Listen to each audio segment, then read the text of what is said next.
الحمد لله حمدا كثيرا طيبا مباركا فيه على كل حال، ونعوذ بالله من أحوال أهل الضلال، ونصلي ونسلم ونبارك ونعظم على سيدنا وحبيبنا وشفيعنا محمد الهادي من الضلال، وعلى آله وصحبه خير صحب وآل. أما بعد، سبحانك لا علم لنا إلا ما علمتنا إنك أنت العليم الحكيم. رب اشرح لي صدري ويسر لي أمري واحلل عقدة من لساني يفقه قولي. آمين يا رب العالمين.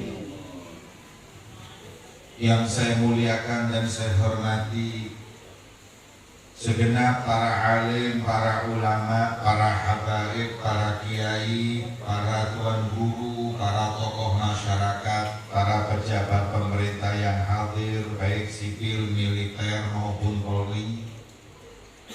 Wabil khusus kepada beliau sahibul bait, khadim Majelis Ta'lim Ar-Rahmah, Al-Habib Helmi bin Khalid Al-Kaf, hafizahullah wa mata'amallah bituli hayatih. Semoga senantiasa dijaga oleh Allah, diberi sehat panjang umur. Dan para habaib, para kiai yang hadir, tanpa saya bisa menyebut satu persatu nama mereka, karena tadi sudah disebut semua oleh beliau Habib Helmi, insya Allah cukup. Tanpa mengurangi penghormatan saya kepada beliau-beliau semua, semoga para kiai, para habaib, para ustadz diberi sehat panjang umur. Amin Allahumma amin. Alhamdulillah, di majelis ini dari awal kita dengarkan sejarah beliau baginda Muhammad, dengan harapan agar hati kita rindu kepada beliau, dengan harapan bisa mengobati rasa cinta kita kepada beliau Nabi Muhammad. Karena tidak ada obat buat orang yang rindu seperti kita mendengar riwayat dan sirah kehidupan sang kekasih kita tersebut baginda Muhammad SAW. Idza fatani qurbul ahibati wal liqa wa fi qurbihim unsun wa fi qurbihim wa dzikrihim unsun li wahsyati khatiri. Kalau kita nggak bisa jumpa, kita nggak bisa ketemu, nggak bisa lihat dengan sang kekasih, maka minimal ceritanya, riwayatnya adalah penyejuk hati orang yang dalam keadaan rindu tersebut. Maka kita yang rindu kepada beliau baginda Muhammad, malam ini sedikit terobati rindu tersebut, karena yang kita agungkan di majelis ini adalah kekasih Allah baginda Muhammad SAW. Dan tidak ada orang yang paling beruntung di muka bumi ini seperti orang yang punya hubungan khusus kepada beliau baginda Muhammad. Orang kalau sudah cinta dan dicintai Rasul, tidak akan kenal yang namanya sumpah ataupun namanya gelisah atau apapun di muka bumi ini. Al-Habib Ali bin Muhammad Al-Habsyi dalam satu qasidahnya beliau mengatakan, "Min yakhtur ala jalbil kadar wal hazan lana ma'i khairi khalqillahi jadil hasan." Dari mana hatiku ada gundah, ada sumpah, ada sedih, sedangkan di hatiku ada kecintaan kepada baginda Muhammad SAW. Apapun yang kita hadapi di urusan duniawi ini akan kita merasakan kecil ringan apabila di hati kita ada kecintaan yang penuh kepada beliau baginda Muhammad. Seperti itulah para sahabat. Jika mereka mendapat kedudukan yang tidak mungkin diraih oleh orang manapun, tabi'in yang lebih alim dari sahabat banyak, yang lebih ahli ibadah dari sahabat banyak, tapi nggak ada satu tabiin pun yang paling hebat bisa mengungguli paling rendahnya sahabat. Kenapa? Karena mereka punya mata yang memandang langsung Rasulullah. Punya jasad yang hadir langsung di majelisnya baginda Muhammad. Maka nggak akan pernah ada seorang manapun yang meraih kedudukan orang-orang yang dekat dengan beliau Rasulullah. Majelis ini tadi disampaikan oleh Habib Helmi adalah majelis baginda Muhammad. Teringat apa yang dikatakan oleh Sayyidina Sa'id bin Musayyib. Beliau mengatakan tabi'in sayyidul tabi'in ila ahli Madinah, paling afdalnya tabi'in di Madinah. Beliau mengatakan ila arabta mujalasatul anbiya wal mursalin fandur ila majalisil ulama. Kalau kalian ingin duduk dengan para nabi, para rasul, maka duduk dan hadirlah ke majelis para ulama. Khulafa'ur rasul fi umamihim wa wurratuhum fi ilmihim famajalisuhum majalis khilafatin nubuwah. Mereka lah pewaris Rasulullah, mereka lah khalifah pengganti perjuangan Rasulullah. Maka majelisnya adalah majelis peninggalan baginda Muhammad. Al-Habib Abdul Qadir bin Dudban, beliau keluar dari majelis Al-Habib Ali bin Muhammad Al-Habsyi Sahibul Maulid. Ketika keluar dari majelisnya Habib Ali Habsyi, ditanya oleh seseorang, Habib dari mana? Beliau menjawab, "Syi'tu min 'indi Rasulillah," saya datang dari Rasulullah. Habib, antum di mana? Rasulullah di mana? Habib, Rasulullah kapan? Ribuan tahun yang lalu.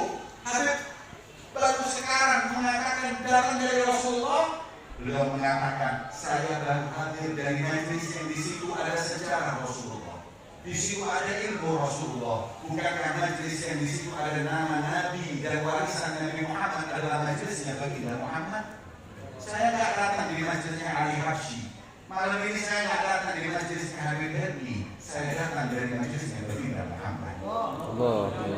Kita semua hanya surah, gambaran. Hakikatnya yang berkhidmat di majelis ini adalah mereka orang-orang yang berkhidmat kepada baginda Muhammad SAW. Maka itu beruntung kita yang mencintai majelisnya Nabi Muhammad. Beruntung bagi kita yang bahkan berkhidmat untuk majelisnya Nabi Muhammad. Karena kecintaan kita kepada Rasulullah SAW adalah barometer kecintaan Allah kepada kita. Kita kalau mau tahu kita ini dicintai Allah atau tidak, kadar kecintaan Allah kepada kita itu sampai mana? Maka kata Allah dalam Al-Quran, "Qul in kuntum tuhibbunallah fattabi'uni yuhibbukumullah." Yuhibbukumullah setelah fattabi'uni. Maka ulama mengatakan yuhibbukumullah, Allah mencintaimu tergantung mutaba'ahmu, mengikutimu, mencintaimu Nabi Muhammad. Semakin kau cinta Rasulullah, semakin kau dicintai oleh Allah Subhanahu wa Ta'ala. Barometer cinta Allah tergantung di hati kita cinta kepada beliau baginda Muhammad. Gak ada orang yang rugi di muka bumi ini dengan cintanya kepada beliau baginda Muhammad. Justru yang rugi orang-orang yang berpaling dan jauh dari Rasulullah SAW. Hingga dalam satu riwayat ada seorang sahabat ini cinta kepada Rasulullah. Akan tetapi dia dari suku yang lemah. Dia nggak bisa berhijrah bersama Nabi dan para sahabatnya. Hingga akhirnya dia memilih untuk berhijrah sembunyi-sembunyi. Akan tetapi ini sahabat keinginannya dibaca oleh kaumnya.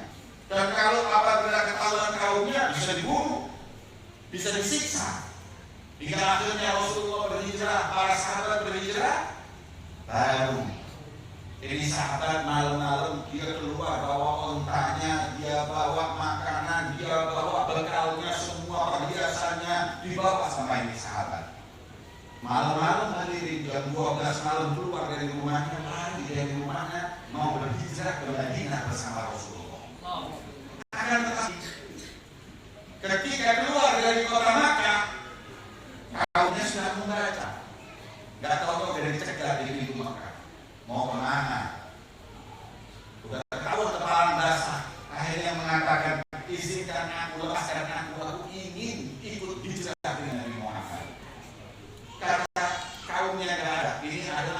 buat kaum kita. Kalau ada orang di antara kita yang ikut dengan Nabi Muhammad, aib buat kita ini. Tidak akan kami kasih izin. Tolong, gak akan. Akhirnya beliau berkata, udah gini aja. Aku ini apa manfaatnya untuk kaum, untuk sukuku? Lebih baik ontaku kau ambil, bekalku kau ambil, uangku ambil, dinar dirhamku kau ambil, mas-masanku, bekalku semua kau ambil. Tapi izinkan aku bicara dengan Nabi Muhammad. Cinta yang menggerakkan hatinya. Seorang di antara mereka mengatakan kalau begitu lebih baik dia ikut izin aja. Lebih mahal ontanya daripada orang ini. Di mata mereka orang kafir, tapi nanti di mata Allah orang Nabi.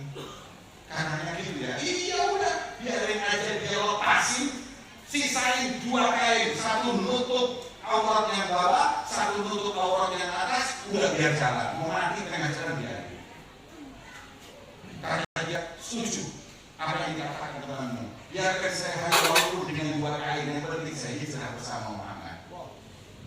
Ya udah, pergilah kau hijrah. Bajunya dicopot yang bagus, dikasih 2 kain sarung, satu yang bawah, satu yang atas, dibiarin. Sampai ini lintas oleh Rasulullah. Ini sahabat saking rindunya kepada wahai Nabi Muhammad, saking cintanya dia korbankan segala-galanya, rumahnya di Makkah diberikan sukunya. Yang penting bisa hijrah dengan Nabi Muhammad. Berangkat ini sahabat. Ketika sampai di Madinah selama berapa bulan dia jalan sampai di Madinah, Rasul sendiri yang menyambut kedatangan sahabat tersebut. Ketika melihat baju cuma 2 kain, bawah kain atas, Rasul senyum dan kemudian menggelari sahabat tersebut dengan gelar Ya Dzal Bijadain. Wahai sahabat yang hanya memakai 2 helai kain, dipeluk oleh Rasulullah. Tahu ya Rasulullah, dunia yang aku miliki, harta yang aku miliki, aku lepas semuanya demi berjumpa dengan ya Rasulullah. Allah. Senyum Nabi Muhammad tahu kejujuran cintanya, sungguh-sungguhnya dalam mencintai Rasulullah. Tapi hadirin, apakah Dzul Bijadain setelah melakukan ini semua sia-sia? Tidak hadirin. Dzul Bijadain hidup bersama Rasulullah. Hingga beberapa tahun kemudian Dzul Bijadain sakit, kemudian meninggal dunia. Ketika meninggal dunia, Rasul Shallallahu Alaihi Wasallam mengatakan, nanti ketika Dzul Bijadain dikubur, saya sendiri yang akan mengantarkan dan akan turun di lembah. Allah. Ketika Dzul Bijadain dibawa jenazahnya oleh para sahabat Rasulullah itu, ketika sahabat mau dimasukkan di lahat karena Rasulullah turun, aku mau turun. Ketika turun, yang langsung mengantar jenazah, yang langsung memasukkan ke liang lahat, yang langsung merangkul ini sahabat Dzul Bijadain sampai di kuburan adalah baginda Muhammad.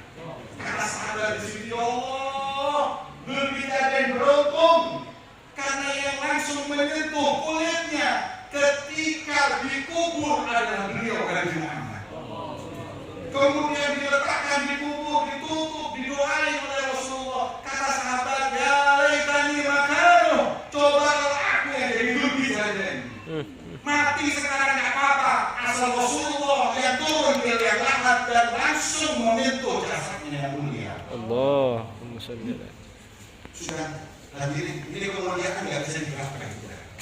Mau raja manapun, mau pejabat manapun, orang kaya manapun, belum tentu bisa membeli kemuliaan ini. Sampai di situ belum cukup. Kemuliaan ini sampai di situ belum. Ketika Nabi Muhammad meletakkan jasad Dzul Bijadain, selesai Rasulullah meletakkan, Rasulullah mengadahkan tangannya dan doa. Hadirin, apa kata Nabi Muhammad? Allahumma ra'an Dzul Bijadain fa inni amsaytu bihi radin. Ya Allah, ridho Dzul Bijadain yang aku Muhammad saat ini ridho kepadanya.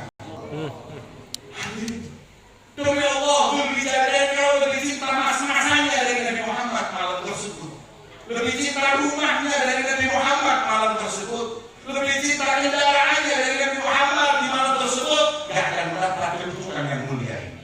Tapi dia cinta Rasulullah lebih dari sekarang. Hingga akhirnya beliau mendapatkan kedudukan yang sangat mulia. Siapa hadirin yang gak ingin disentuh oleh beliau baginda Muhammad? Suatu saat ketika Rasulullah mau meninggal, Rasul merasa bahwa beberapa saat lagi akan dipanggil oleh Allah. Maka Rasulullah menginginkan kembali kepada Allah dalam keadaan tidak punya tanggungan. Nabi berkata di majelisnya para sahabat hadir di situ, wahai para sahabatku, gak lama lagi aku akan meninggalkan dunia ini. Aku akan sampai ke Rafiqil A'la. Maka aku ingin bertemu dengan Allah, gak ada tanggungan dengan makhluk manapun. Siapa yang pernah saya lukai, yang pernah saya sakiti, urusan apapun saat ini saatnya aku ingin menyelesaikan. Maka sahabat hanya bisa meneteskan air mata, ya Allah, Nabi Muhammad akan pisah dari ini. Nabi Muhammad akan meninggal. Gak mungkin ada yang mengatakan, aku ya Rasul, gak mungkin sudah sahabat ini, mereka itu mestinya di neraka kalau gak ada Rasulullah.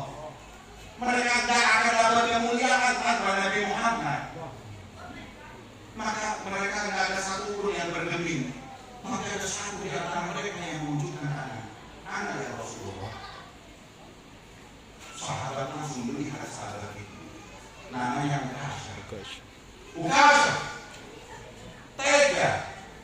Ada apa kau? Ya Rasulullah, kau katakan siapa yang punya hak atau ingin balas dendam kepadamu, ini saatnya saya mau balas dendam ya Rasulullah. Allah. Kemudian kata Nabi, kenapa? Ingat Rasulullah, di dalam satu peperangan ketika engkau memimpin kami para sahabat untuk berperang, dengan tongkatmu kau pukul, kau luruskan, kemudian kau pukul punggungku dengan tongkatmu ya Rasulullah. Maka saat ini aku ingin membalas karena kau mengatakan ingin berjumpa dengan Allah tidak ada tanggungan. Maka aku ingin balas supaya kau tidak ada tanggungan di sisi Allah. Sahabat berdiri Sayyidina Ali mengatakan, wahai Ukasha, jangan Rasulullah, aku yang akan menerima balasan itu. Semua sahabat mengatakan itu, kemudian Rasul mengatakan, tidak ada hubungannya dengan kalian. Biar Ukasha balas kepada saya. Kemudian beliau mengatakan, maju, pukul aku. Ya Rasulullah, pakai tongkat sebagaimana. Kau pakai tongkat pukul aku.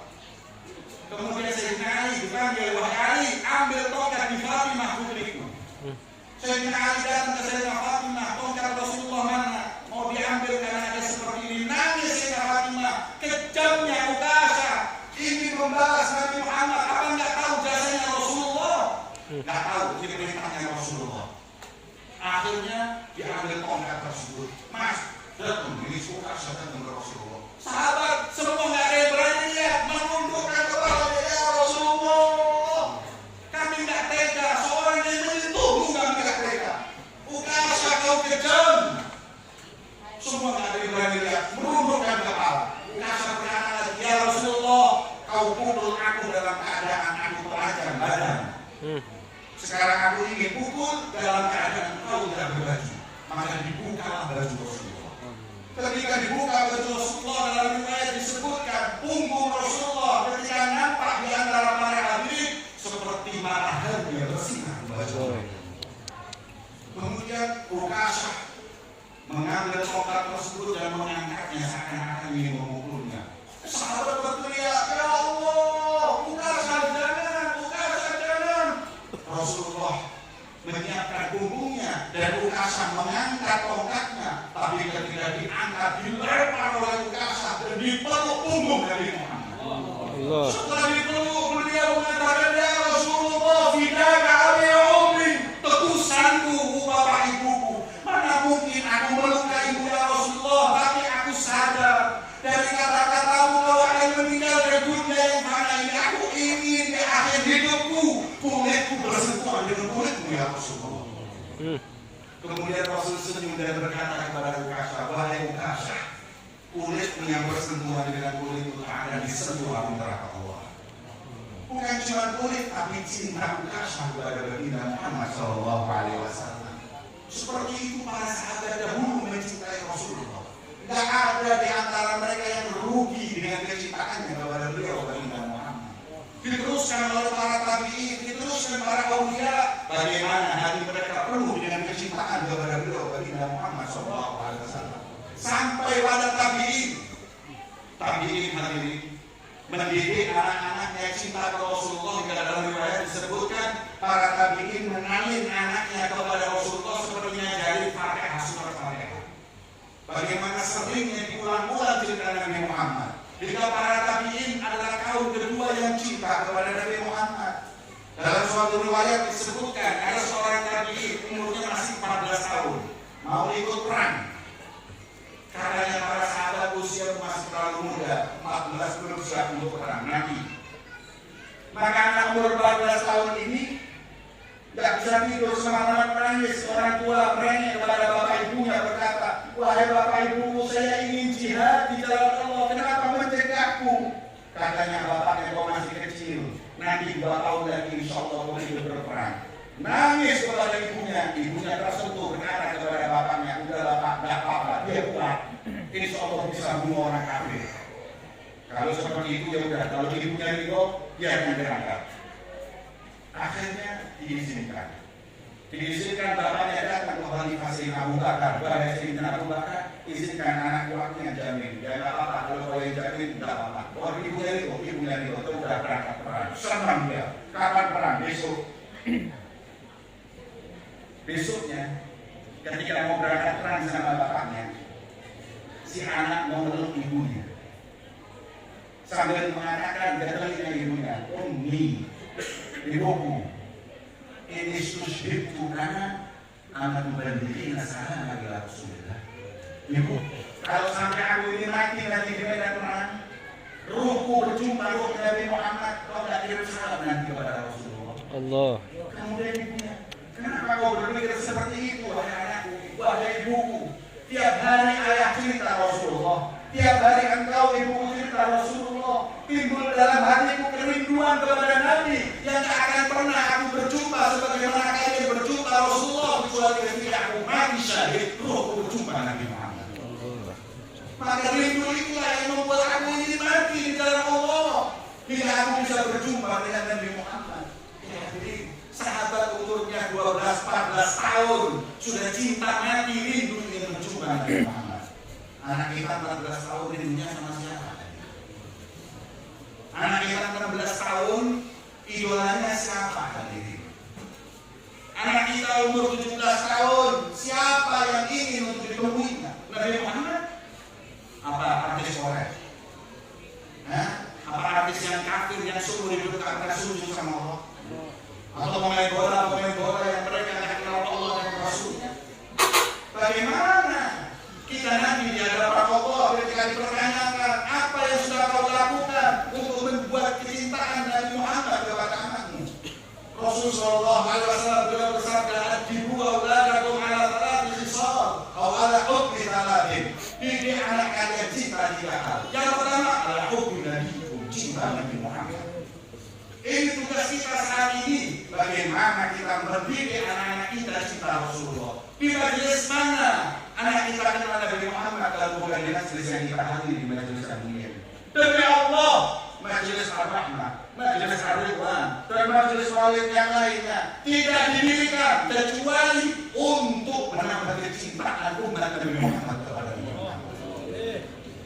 Tidak ada keinginan kecuali membuat anak-anak dan generasi kita mengidolakan beliau Rasulullah. Ini zaman anak-anak kita hatinya jadi sasaran. Bisa sasaran orang kafir, bisa sasaran orang munafik, bisa sasaran orang-orang yang mencintai kepada Allah Subhanahu wa Ta'ala. Kalau dari majelis seperti ini, majelis mana lagi kita didik anak-anak kita cinta Allah dan Nabi Muhammad? Maka dari itu, gak akan pernah mungkin anak kita kalau kenal Nabi Muhammad mencintai selain Rasulullah. Gak akan pernah mungkin anak kita kalau cinta kepada Nabi Muhammad mengidolakan selain Nabi Muhammad. Anak dan generasi kita cinta kepada selain Rasulullah karena mereka nggak kenal Nabi Muhammad. Ulama mengatakan ini negeri Indonesia ini bertubi-tubi hadirin. Yang barusan ada erupsi, barusan kemudian lumpur lapindo, gempa, tsunami, kata guru saya. Semua musibah di negeri Indonesia ini dari lumpur lapindonya, gempa buminya dan lainnya kecil, tapi musibah yang paling besar adalah musibah para umat Nabi Muhammad yang tidak kenal Nabi Muhammad.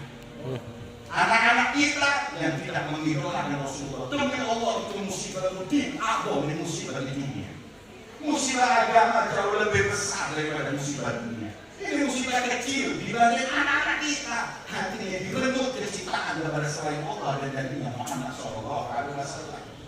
Maka dari itu kita berharap agar majelis ini kelak akan membuahkan para generasi muda yang mencintai Allah dan mencintai Nabi Muhammad Sallallahu Alaihi Wasallam. Tidak ada amalan yang mulia seperti kecintaan kita kepada beliau baginda Muhammad Sallallahu Alaihi Wasallam. Orang-orang dulu hadirin, kecintaan itu yang mendorong hingga mimpi mereka adalah Rasulullah. Kalau dia Rasulullah, ada nasi dan muslimin. Kalau sampai ada satu malam keluar dari hidupku tanpa aku tidur mimpi Rasulullah, saya menyangka kalau saya bukan orang mukmin, mungkin saya orang munafik. Semalam yang mimpi Rasulullah sudah kayak gitu hadirin. Makanya guru-guru kita dulu mengatakan santri itu santri. Kalau 40 hari berjalan tanpa mimpi Rasulullah batal santri. 40 hari yang mimpi Rasulullah batal. Bukan santri. Tidak ada baiknya santri yang mimpi Rasulullah sampai 40 hari lamanya. Masya Allah. Ini sekarang jangan lagi santri kiainya kan mimpi. Habisnya nggak pernah mimpi. Karena 40 tahun dia nggak pernah mimpi. Terus di mana pikiran mereka dari Nabi Muhammad? Mimpi Nabi itu nggak usah banyak sholawat, nggak usah banyak amalan, cuma cinta kepada Nabi Muhammad. Makanya ada satu orang murid datang ke syekhnya, ke kiai. Wahai kiai, saya ingin mimpi ketemu Rasulullah. Apa yang harus saya amalkan? Ini dibaca sholawat 1000 kali. Dibaca mimpi dibaca. Wahai, coba baca sholawat ini. Besok insya Allah ketemu. Enggak mimpi lagi. Dikasih 3 kali enggak mimpi. Kemudian ada gurunya, ya udah kalau mau mimpi ketemu Rasulullah malam ini tidur di rumah saya. Siang deh. Sebelum tidur kasih makan. Kasih makan suruh makan. Setelah makan banyak, orang udah makan banyak mesti minum. Ini nggak dikasih minum sama kiainya. Minumnya mana? Kalau usah minum. Ini makan banyak, nggak ada minum. Kesel tuh ini nanti. Udah sabar. Besok lagi sholat subuh saya kasih air. Maka dia ketika tidur mikirin air. Kalau mau dimakan nggak pakai air. Mikirin air ketika tidur mikirin air. Dimimpinya air. Kemudian ditanya oleh kiainya, gimana? Mimpi apa semalam? Mimpi Rasulullah? Enggak kiai, mimpi air. Enggak mimpi Rasulullah, mimpi air. Apa kata kiainya? Kalau kau cinta kepada Nabi seperti cintamu kepada air, kau mikir Rasulullah seperti kau mikir air, nggak usah sholat amalan apapun tiap malam kau mikir Rasulullah. Tapi yang kau pikirin dunia, yang kau pikirin urusan-urusan yang remeh, yang kau pikirin manusia. Coba kalau kau mikirkan Nabi Muhammad yang malam kau berjumpa kepada Nabi Muhammad SAW. Beruntung orang yang mimpi Rasulullah karena bukti kecintaannya kepada Nabi Muhammad. Seorang solihin pernah mimpi Rasulullah memandang wajah indah Nabi Muhammad sehari, 2 hari, 3 hari, hingga akhirnya beliau membuka satu syair mengatakan walakam zaruni fil qara fawajadna law qadaina hadhihi hayatan niyama. Ya Allah, nikmatnya mimpiku berjumpa Nabi Muhammad. Kalau bisa saya habiskan waktu hidupku di dunia mimpi nggak usah bangun. Karena dalam mimpi aku berjumpa Nabi Muhammad Sallallahu Alaihi Wasallam. Seperti itu hadirin yang mendorong para aulia mereka cinta kepada Nabi Muhammad Sallallahu Alaihi Wasallam. Mereka di hatinya tidak pernah lepas dari Rasulullah SAW. Karena Habib Umar bin Abdul Rahman Al-Atas ketika ulama mengatakan, Abu Yazid Al-Bustami mengatakan, Rasulullah tidak pernah tinggal daripada Nabi Sa'adin. Tidak pernah aku dalam suatu saat kecuali aku hadirkan Nabi Muhammad dalam hatiku. Kemudian beliau mengatakan, kaifa yadhibu anna wa huwa aslu wujudina. Kata Habib Umar, kalau kalian mengatakan tidak mungkin lupa, saya mengatakan mana mungkin bisa lupa kita kepada Nabi Muhammad, sedangkan beliau adalah sebab wujud kita di muka bumi. Tanpa Rasulullah Allah ciptakan langit dan bumi, karena beliau Allah ciptakan. Maka bagaimana kita lupa dengan zat manusia yang karenanya Allah ciptakan kita? Beliau baginda Muhammad Sallallahu Alaihi Wasallam. Hadirin yang dimuliakan Allah, apakah ingin kita memandang makhluk Allah yang paling indah? Kita lihat pemandangan indah, Kita lihat pantai yang begitu indah, gunung yang indah. Tapi kata Sayyidina Abdullah bin Abu Hurairah, beliau mengatakan bahwa ma ra'aitu syai'an ajmal min wajhi Rasulullah. Aku selama hidup di dunia ini tidak pernah lihat sesuatu yang lebih indah dari wajahnya Nabi Muhammad SAW. Wajah beliau sebab masuknya kita di surga hadirin. Suatu malam Rasulullah masuk ke rumah Sayyidatuna Aisyah. Masuk ke rumah Sayyidatuna Aisyah, Sayyidatuna Aisyah lagi jahit baju Nabi. Jarumnya jatuh, gak kelihatan. Dulu gak ada lampu kayak gini. Kelihatan Sayyidatuna Aisyah cari lampu gak ketemu. Kemudian ketika Rasulullah masuk, kullu baitin anta sakinuhu laisa muhtajan ila suji. Rumah manapun kalau yang tinggal di situ Nabi Muhammad gak butuh lampu hadirin. Cahaya Nabi Muhammad yang membuat Sayyidatuna Aisyah langsung lihat jarum hilang. Kemudian dibakar berkata, ya Rasulullah, ma adwa wajhaka ya Rasulullah. Alangkah bersinarnya wajahmu ya Rasulullah. Jarum aku tak kelihatan, saat ini aku bisa lihat semenjak kau masuk ke rumah ini cahaya terang benderang di ruangan ini ya Rasulullah. Kemudian Rasulullah apa? Berkata kepada Aisyah, wahai Aisyah, fawailun man lam yarah yaumil qiyamah. Maka celaka orang yang enggak bisa memandang wajahku ini nanti di hari kiamat. Orang yang enggak bisa memandang wajah Nabi Muhammad tidak akan masuk surga Allah. Maka ulama mengatakan syaratnya kita masuk surga memandang wajah beliau baginda Muhammad. Wailun, aisyah wail. Neraka, wail buat orang yang enggak beri kesempatan oleh Allah untuk memandang wajah Nabi Muhammad. Kemudian Sayyidatuna Aisyah bertanya, "Faman la yaraka ya Rasulullah?" Siapa yang enggak diizinin oleh Allah memandangmu nanti di hari kiamat? Maka kemudian Rasulullah menjawab, "Man idza dzukirtu indahu falam yusalli alayya." Kalau namamu disebut di telinganya, tidak bergetar hatinya sholawat kepada baginda Muhammad. Allahumma shalli ala Muhammad. Alhamdulillah, ini majlis mengenangkan, menambah kecintaan kita kepada beliau baginda Muhammad SAW. Ini yang kita harapkan hadirin. Semoga menyebar majlis seperti ini, majlis Ar-Rahman di seluruh Papua. Bahkan insya Allah di seluruh Indonesia, bahkan insya Allah di seluruh alam semesta. Amin Allahumma. Amin. Saya dulu waktu mau pulang ngaji, saya duduk dengan guru saya. Kemudian kata guru saya, "Inni nasyirul Islam wa hubban nabi ilal alam." Niatin kalau pulang ngaji, nyampein agama Allah ini, kecintaan Rasulullah ini ke seluruh alam semesta.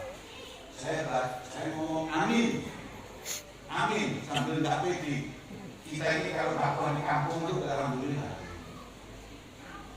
Kalau sudah yang namanya kota, satu kota dikenal itu syukur alhamdulillah. Tapi yang dikenal seluruh alam semesta, seluruh dunia, mana mungkin ceramah kita nyampe ke Amerika? Mana mungkin ceramah kita akan nyampe ke Australia? Mana mungkin? Tapi subhanallah dengan cara yang waktu kita aminin aja. Sudah ada gimana? Sekarang kalau sudah majelis Ar-Rahman seperti ini di Papua, sudah dikasih di YouTube, di Jawa dengerin, di Malaysia dengerin, di Singapura dengerin, Masya Allah seluruh dunia dengerin. Ini niat orang-orang sebelum kita yang nyampe kepada kita. Dulu mau seperti ini mana bisa? Orang pada bilang, Habib Herdi ini Masya Allah, apa kehabisan tempat di Jawa sampai lari ke ujung Papua sana.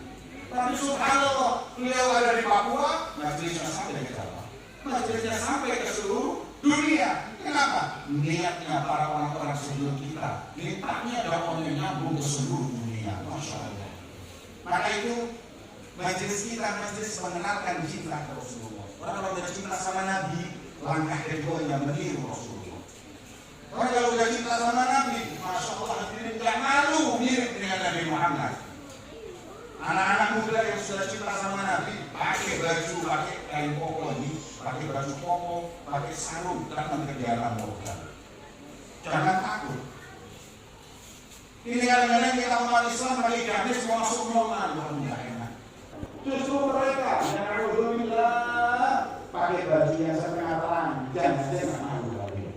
Ada lagi baju sobek-sobek dia juga nggak malu lagi. Ada lagi bajunya setan dipakai nggak malu. Ini orang pakai bajunya setan nggak malu.